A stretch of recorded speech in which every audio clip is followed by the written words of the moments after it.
Hello and welcome back to another video from me, FPL Crusader. Please call me Luke. Don't forget to like and subscribe if you are enjoying the content. Only 3 weeks to go now, so for those who have had a tough season, keep your chin up, not long to go. There is a reason why we still play this game. We do love it. For those having a good season, let's finish strong, finish hard, and then hopefully you can get your best ever rank. But today what we're looking at is my must-have FPL picks for Game Week 36. We'll start off with a review of Game Week 35. It's still ongoing. We've got the Forest and Palace game to go. But those of us who brought in Brentford assets, whether it be Wissa or Mbuemo, it was this man, Kim Shade, that did the damage. 15 points, 2 goals. He got all 3 bonus points. Did that in 70 minutes as well. And he's got some good fixtures coming up. Ipswich, Fulham and Wolves.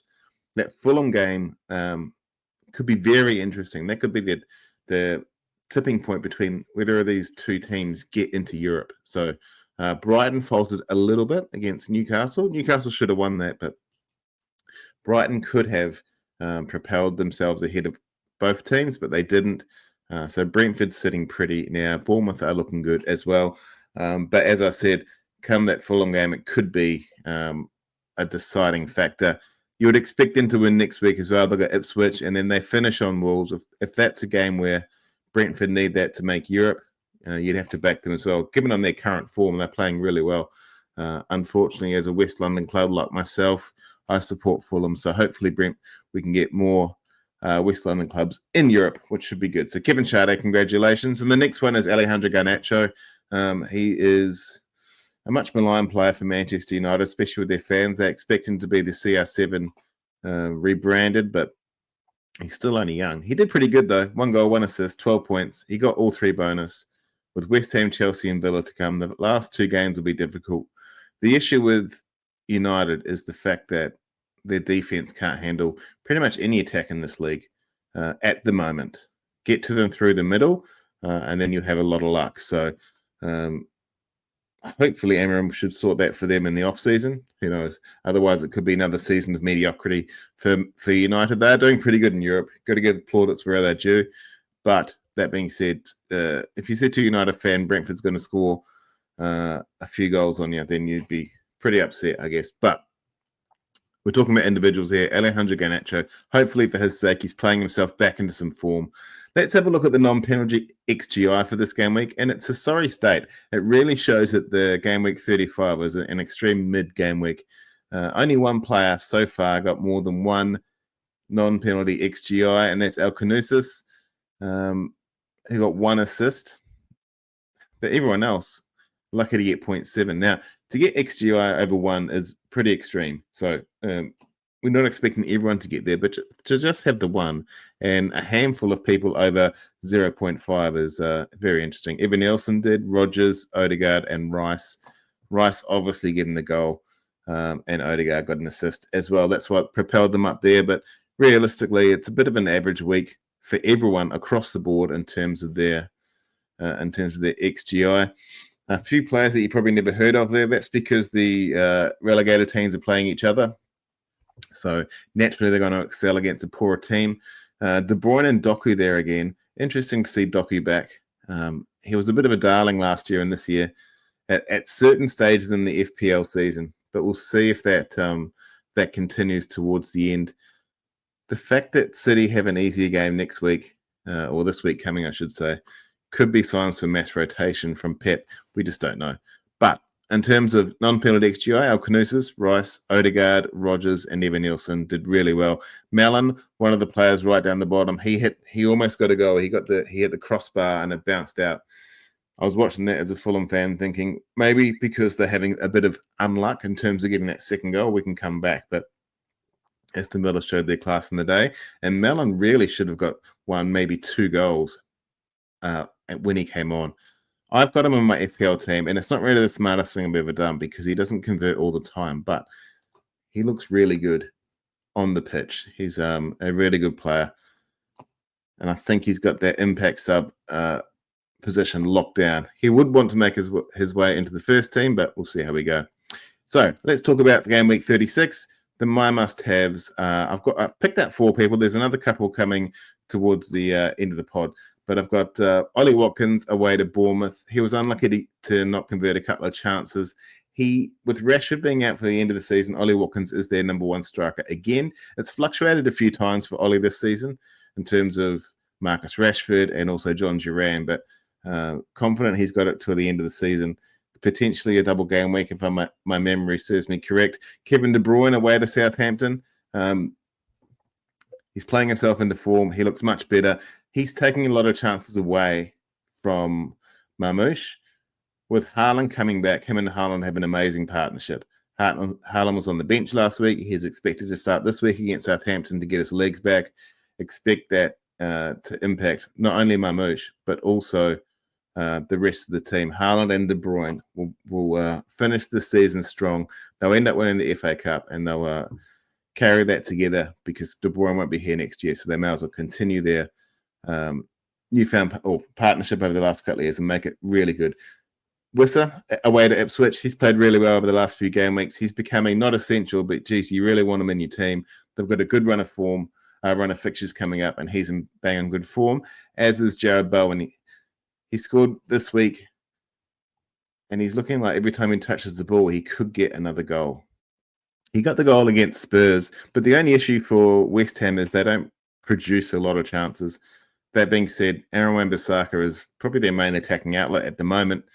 He plays against his old club next week, and he fits up well with Jarrod Bowen, so you'd expect his form to continue. Let's have a look at the stat leaders as we move forward. These are the expected goals over the next 2 weeks. Marmoush is up there. This hasn't taken into account the potential start for Erling Haaland.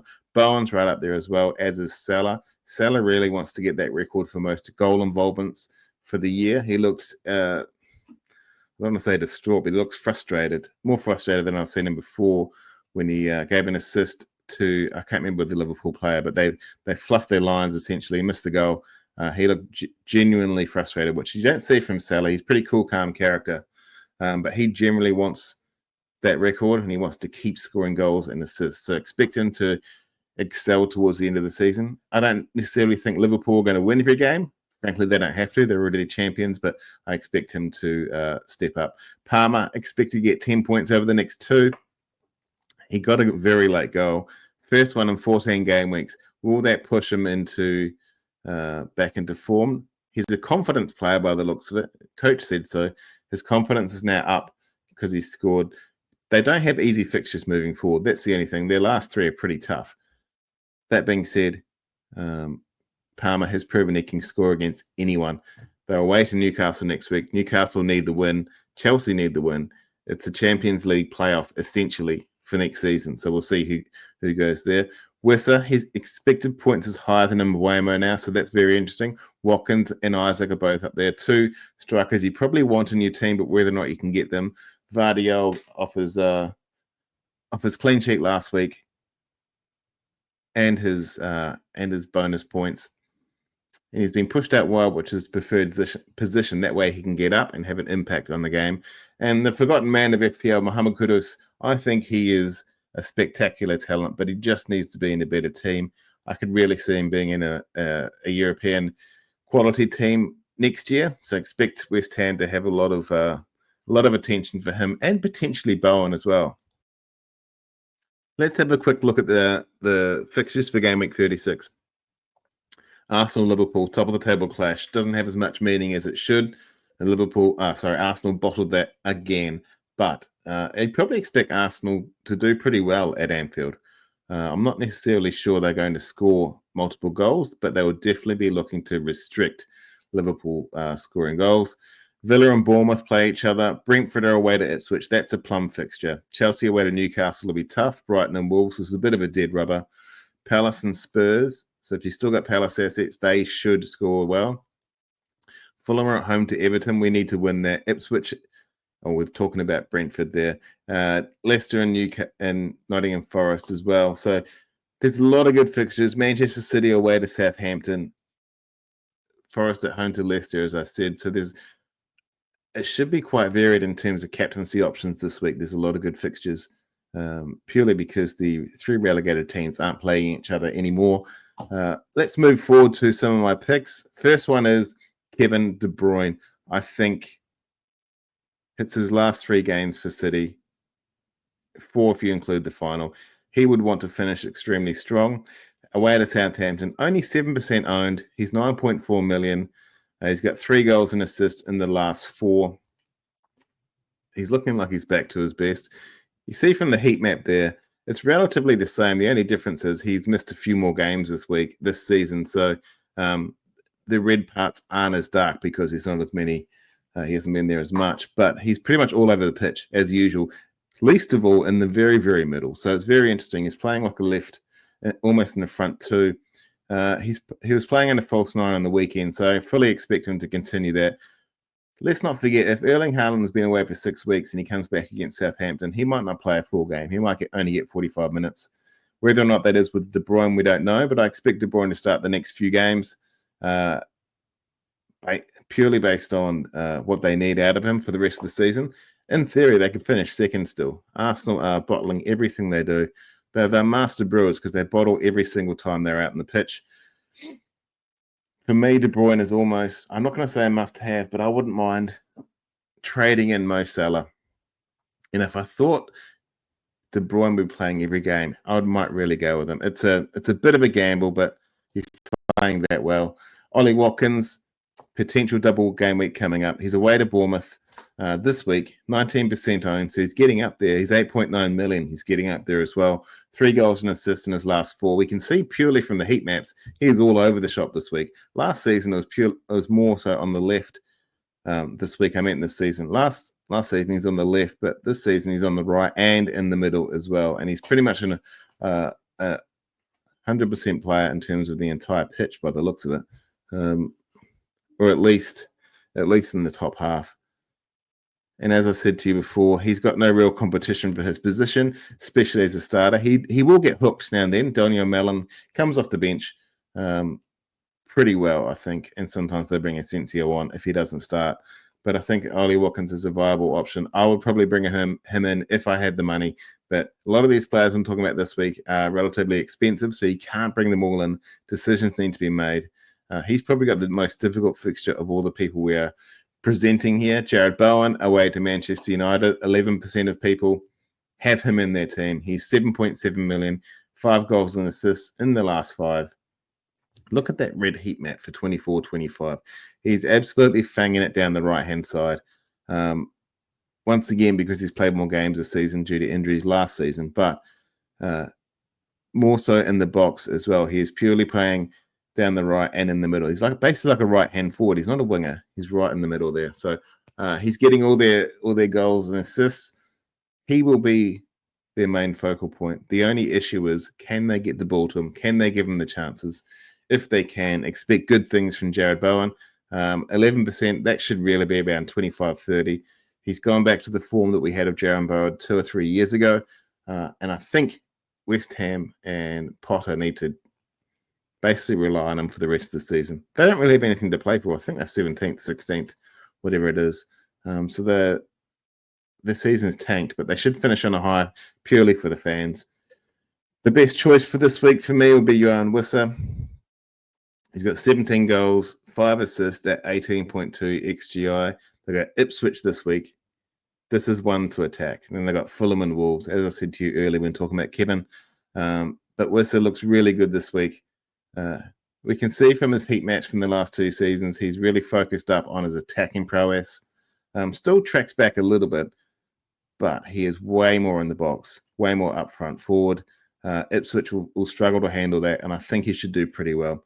Sade and Mbeumo should be feeding in the pill along with Damsgaard and giving him as many options as possible. He's one of the informed strikers in the league at the moment, and if I could get to him, I absolutely would. I think the only way I can do it, and I've thought about this previously, I think I can go Salah to De Bruyne, and then I have to go Marmoush to Wissa because I want to keep Mateta, who I've already got. I want to keep Isaac, who I've already got. I want to keep Mateta for his double, and Isaac potentially will be kept this week. And then next week I might go to Watkins for that double game week and just go all in.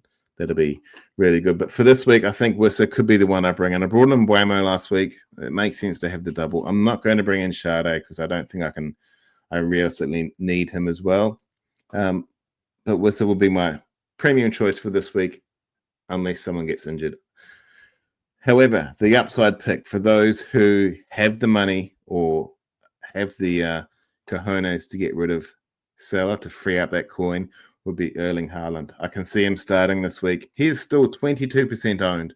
That means a lot of people don't believe he's as injured as he was in the kitchen their team, or they've just walked away from FPL. But he's 14.8 million. That's why a lot of people don't have him. That is huge. He's got 21 goals, 3 assists at 22.5 XGI. He has been injured for 6 game weeks in a row. He was on the bench last week.